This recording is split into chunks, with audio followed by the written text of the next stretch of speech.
Estamos prontos para começar o tema de agora. Espero que você tenha a sua Bíblia aí, eu já tenho a minha aqui, porque no programa A Arena do Futuro, tudo começa na palavra. Vamos falar sobre a extinção do mal no mundo. Há hoje mais igrejas por pessoa do que em qualquer outra nação, quando, por exemplo, se olha para os Estados Unidos. Mas, ao mesmo tempo que as igrejas estão crescendo, nós não vemos uma diferença ou uma diminuição na criminalidade ou na moralidade. Olha, por exemplo, para o Brasil. De uns anos para cá, houve um fenômeno onde centenas, milhares de igrejas foram abertas. E qual é a grande influência que essas igrejas estão operando na mudança do comportamento das pessoas? A grande questão é, há muitas igrejas, mas a mudança comportamental não é percebida. Governantes e cidadãos estão profundamente preocupados com a violência desenfreada que hoje existe na sociedade. As pessoas têm medo, as pessoas saem em pânico. Há alguns dias atrás, eu estava numa cidade com um amigo e eu coloquei a mão no bolso e tirei o meu celular. E ele na hora falou assim, não, coloca de volta rápido. Não tira o celular do bolso, deixa no bolso da frente. Cuidado, porque aqui se rouba demais celulares. É assim que nós estamos vivendo, com medo de tudo e de todos. Quantos de nós não ficamos trancados dentro de casa, com muros altos, com lanças, com grades, porque a violência pode bater à sua porta a qualquer momento? Esse é um problema que assola todas as pessoas. E diante dessa situação, alguns começam a pensar assim, talvez seja necessário uma coalizão entre a política e a religião. Porque só assim vamos resolver, porque se a política não resolve o problema da violência, ou o crescimento desenfreado de igrejas e religião também não resolve o problema da violência, talvez uma união entre a política e a religião seja suficiente para resolver o problema que estamos enfrentando. Mas seria isso uma solução? Eu paro para pensar na época de Moisés, quando as pragas começaram a cair sobre o Egito. E o faraó, que ora deixava o povo sair e se arrependia e não deixava mais o povo sair, e as pragas caíam sucessivamente, em um determinado momento, na 8ª praga, ele fica então extremamente preocupado e diz assim, olha, Êxodo 10:17, agora peço que me perdoe o pecado ainda esta vez e que orem ao Senhor, seu Deus, para que tire de mim esta praga mortal. O que o faraó queria assim, tira esse mal daqui, façam alguma coisa, mas eu não quero mais essa situação que eu estou enfrentando agora. Esse parece ser o sentimento e o desejo de muitas pessoas. Tira esse mal de uma vez por todas do nosso mundo, da nossa terra. Tira esse problema, porque o faraó suplicou. E hoje há muitas pessoas dizendo assim, Senhor, remova o câncer moral da alma da nossa terra. Entra aqui e muda a estrutura para que consigamos ver a extinção do mal. Eu preciso dizer algo a você. E agora é de coração a coração. Por mais que eu e você nos esforcemos para fazer o bem e estamos preocupados em ouvir a voz de Deus e andar de acordo com a vontade de Deus, que é algo importantíssimo, a situação do nosso mundo não está caminhando para uma melhora. A situação vai piorar e piorar cada vez mais. Chegará um momento que Daniel capítulo 12 diz que nos últimos dias a terra estará em uma angústia da qual ela nunca esteve antes. Então, não existe melhora, estamos numa piora. Mas sabe o que Deus precisa? Enquanto o mundo piora, Ele precisa de uma igreja que melhora. Enquanto a situação moral do mundo está caindo, precisamos de uma igreja que esteja se levantando para ajudar as pessoas a compreenderem a verdade e andarem nos caminhos do Senhor. Então, quando vemos esta situação e as dificuldades que o mundo enfrenta, Existem aqueles que dizem assim: chegou a hora. Agora temos que nos juntar, independentemente da denominação, das ideias, dos contextos, das culturas, para lutar pela restauração da moralidade das nações do mundo. Temos então que colocar mais igreja dentro do Estado. Todas as vezes na história que houve uma unificação entre igreja e poder político, o resultado foi perseguição e cancelamento da liberdade religiosa. Eu, que gosto de pregar, que estou feliz de estar aqui na Novo Tempo, eu prezo muito pela liberdade religiosa, porque eu tenho condições, nesse momento, está aí, com você. Se não existisse liberdade religiosa, eu não poderia estar pregando para você. Eu teria que falar aquilo que me obrigariam a falar, ou aquilo que foi determinado que eu deveria falar. Mas eu sou livre. Eu posso ensinar a Bíblia tal qual ela é. Mas este movimento, que vemos já os seus primeiros passos, vai caminhando para uma unificação, para todos ficarmos debaixo de uma mesma ideia, uma mesma doutrina, um mesmo pensamento, um mesmo governo. E seremos uma unidade imposta, onde ninguém poderá pensar diferente. Seria isso, então, o caminho para a extinção do mal? Seria este o caminho que restauraria a moralidade da sociedade, que hoje está tão caída e pervertida? O ser humano vai se afundando cada vez mais no pecado. E esse pecado desagrada a Deus. Por exemplo, os números de produções de pornografia são assustadores. E tem tanta gente que está envolvida com isso e já não consegue mais se libertar. A queda moral vai acabando. A pornografia destrói a espiritualidade, destrói o casamento, destrói os relacionamentos. Mas mesmo assim, tem gente envolvida com isso. Essa moralidade que vai caindo e que ficou tão fácil com o crescimento da internet, é algo que acende uma luz amarela de advertência, porque estamos caminhando para a perdição, para a destruição final. Mas como vamos restaurar essa moralidade? De que forma podemos fazer isso? Seria uma coalizão política e religiosa? Veja o que a Bíblia diz. É algo diferente. Diz assim, Tiago 2, 10 a 12. Pois quem guarda toda a lei, mas tropeça em um só ponto, se torna culpado de todos.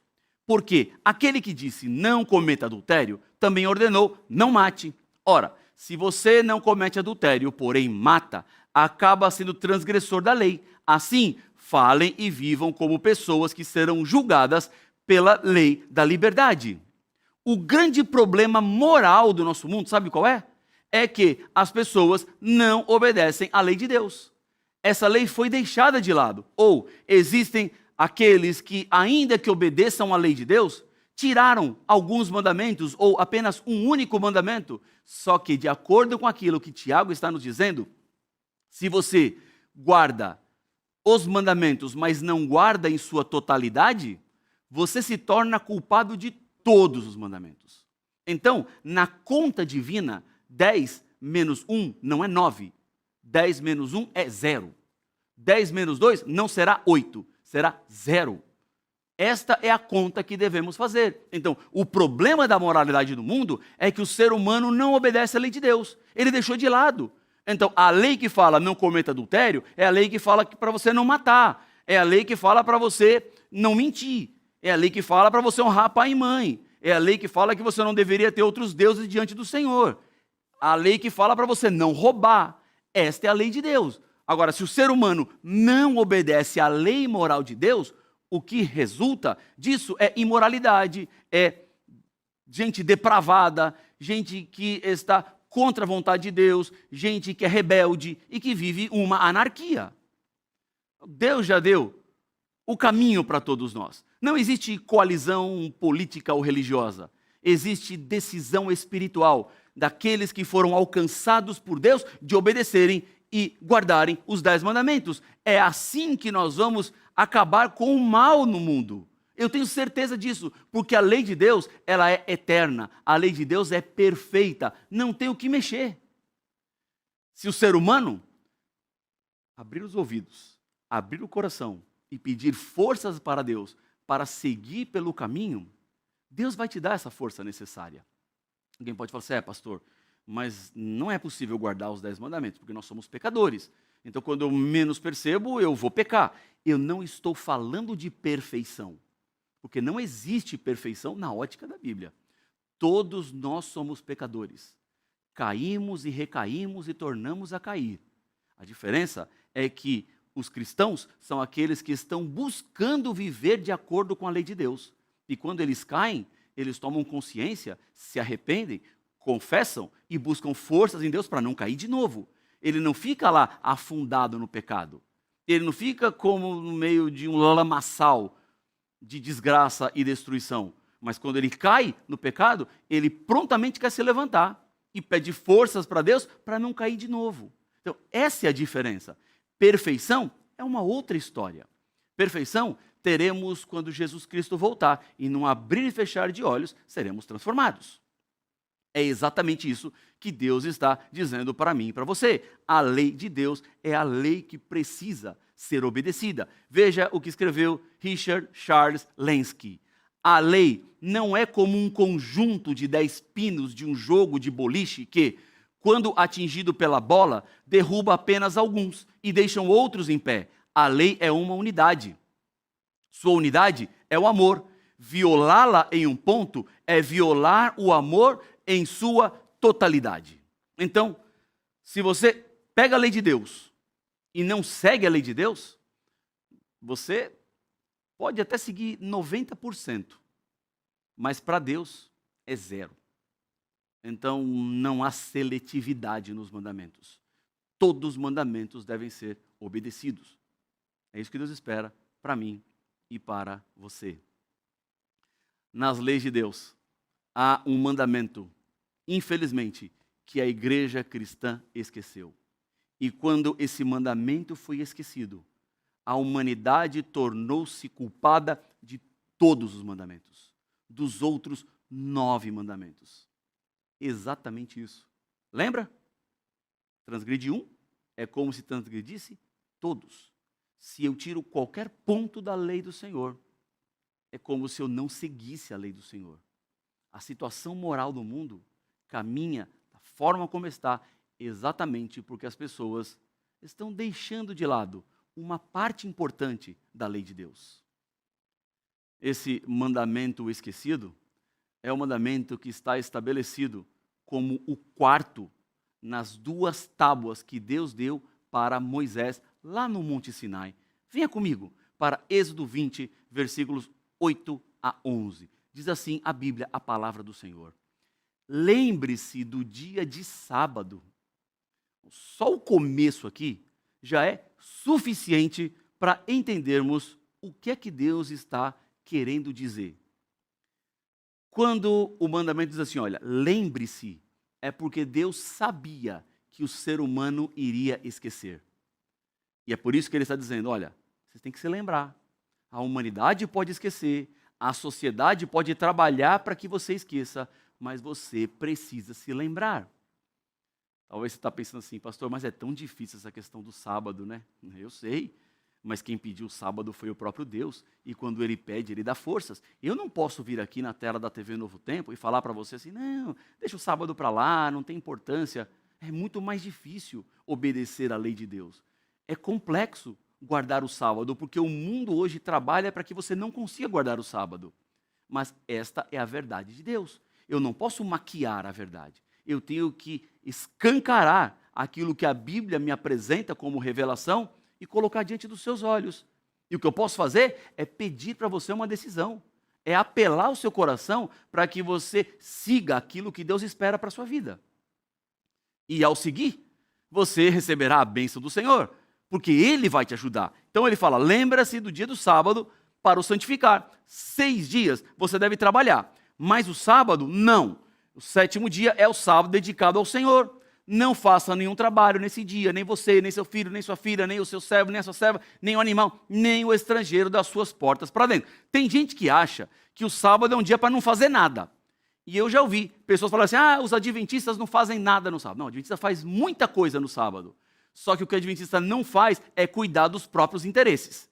É trabalhar para ganhar dinheiro, fazer negócios, porque esse dia é um dia que estamos dedicando ao Senhor. E as atividades que nós fazemos são atividades de interesse do Senhor. É essa a lógica e a essência do dia de sábado.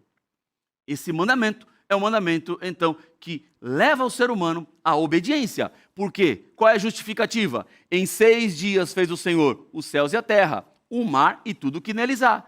E ao 7º dia descansou. Por isso o Senhor abençoou o dia de sábado e o santificou. A razão pela qual guardamos o dia de sábado é que Deus é o Criador, Ele fez todas as coisas e Ele estabeleceu esse dia para ter contato com o ser humano.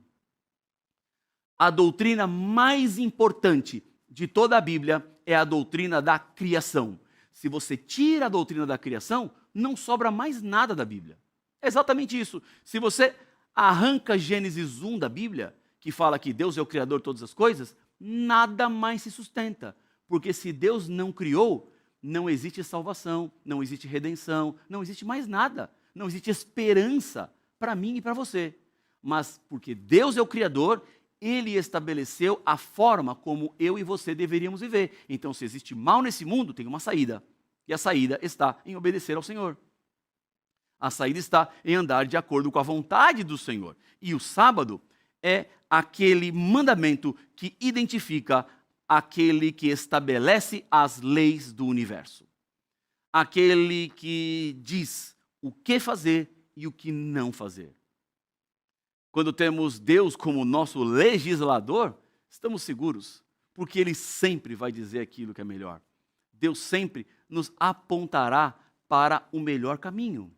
Deus quer um relacionamento de amor, de fidelidade e de devoção com as suas criaturas. E o sábado é esta aproximação de Deus. Se você não estabelecer um tempo para o Senhor, a sua agenda será tomada por atividades, por aquilo que você sonha em realizar ou fazer, e rapidamente você vai perceber que não sobrou tempo nenhum para Deus. Quando o Senhor criou, Ele terminou toda a criação no 6º dia. A semana poderia terminar no 6º dia, mas Ele resolveu estabelecer um 7º dia. E Deus, no 7º dia, não criou nada, a não ser o dia. E nesse dia, Deus então pede aos seres humanos para que deixemos de lado as nossas atividades e afazeres pessoais, para desenvolvermos esse relacionamento com Ele. E você sabe que na vida, para ter intimidade, você precisa de tempo, e tempo de qualidade. Estar junto, porque é isso que vai fazer com que o relacionamento se fortaleça. E o mesmo se dá com Deus. Se você quer ter um relacionamento sólido com o Senhor, você precisa dedicar tempo para o Senhor. E o sábado é este tempo que Deus estabeleceu. Eu gosto de pensar que o santuário é o templo, ou melhor, o sábado é o templo de Deus no tempo. É um santuário que Deus colocou para que eu e você conseguíssemos entrar a cada 6 dias. E neste santuário temos um encontro com o nosso Criador, com aquele que nos fez e que está pronto para nos salvar. A saída para esse mundo está na obediência. Diz Mateus 22, versos 37 e 38. Jesus respondeu: ame o Senhor, seu Deus, de todo o seu coração, de toda a sua alma e de todo o seu entendimento. Este é o grande e primeiro mandamento. Se você ama ao Senhor, você tem que fazer o quê? O que ele disse: guarda os mandamentos. Esse é o primeiro e grande mandamento, o amor ao Senhor. Se você não ama ao Senhor, não há como obedecer à lei que Ele estabeleceu, porque a lei do Senhor é a lei do amor. As pessoas falando sobre o amor, né? Amor é isso, amor é aquilo outro. Mas para Deus, que é a essência do amor, eu demonstrarei que amo a Ele quando eu vivo de acordo com aquilo que Ele espera de mim. porque Deus quer me proteger, Deus quer me guardar, só que isso depende da sua escolha, isso depende da sua decisão. Diz a Bíblia que, só passar um pouquinho aqui, o Senhor da salvação é também o Senhor do sábado. Quando Deus estabeleceu no mundo este dia especial, Ele colocou-se como aquele que é o dono do dia do sábado. Ele estabeleceu esse dia, e o convite agora que Ele faz para a humanidade é para que você desfrute deste tempo, obedecendo à lei, desconectando-se para conectar-se com o Senhor. Pastor, o que significa guardar o sábado? Bom, deixa eu te dizer uma coisa. Você pode estar me ouvindo agora e pensando assim, pastor, é muito difícil essa questão do sábado. É muito complicada. Eu sei. Mas existem coisas na vida que você precisa experimentar. E enquanto você não experimentar, você jamais saberá como é. Há algumas frutas por aí que são muito incomuns, são raras. E eu posso tentar te explicar, por exemplo, o gosto de suco de taperebá. Se você nunca tomou suco de taperebá, os meus argumentos, eles não vão te convencer a ponto de você poder dizer, eu sei que gosto tem o taperebá. Então, para que você saiba o gosto do taperebá, você precisa provar. Então, quando você prova, você sabe exatamente do que eu estou falando. O mesmo se dá com o dia de sábado. Enquanto você não provar, você jamais saberá o que significa estar em contato com Deus durante todo esse dia. Se pode parecer difícil ou impossível para você, saiba que há sempre uma saída. Deus tem uma solução e Ele pode abrir os meios, os caminhos para que você seja fiel a Ele. Pastor, mas e o meu trabalho? Eu não tenho como, é muito difícil. Confia no Senhor e Ele vai abrir as portas. Quem está pedindo o sábado para você, não sou eu. Quem está pedindo o sábado para você é o próprio Deus. E a grande diferença entre Deus e os seres humanos é que quando Deus nos pede alguma coisa, Ele não nos abandona, mas Ele vai do nosso lado e nos ajuda a viver exatamente de acordo com a vontade dEle. Então, decidir fazer a vontade de Deus significa contribuir para extinguir o mal desse mundo. O que nós precisamos não é uma coalizão política e religiosa, precisamos obedecer à voz do Senhor. Então, nesse momento, Deus espera uma decisão sincera dos seus filhos e das suas filhas. Eu não sei por onde você tem andado, mas o caminho que Deus trilhou para você é um caminho de eternidade e salvação. Ouça a voz do Espírito. Deixa Deus entrar no seu coração e transformar a sua história, porque Ele pode reescrever e lhe ajudar a ser fiel. Se você aceita esta mensagem e quer entregar-se a Jesus, feche os olhos, vamos orar. Senhor Pai nosso, Deus querido, nesse momento eu chego diante do Senhor para colocar cada pessoa que está orando comigo nas tuas mãos. Vimos que há uma saída para o mal moral desse mundo, o mal espiritual, que está em obedecer a tua voz, seguir as tuas leis. Ajuda-nos, Pai, para que consigamos ser aquilo que o Senhor espera de nós. É o que eu lhe peço no nome de Jesus. Amém.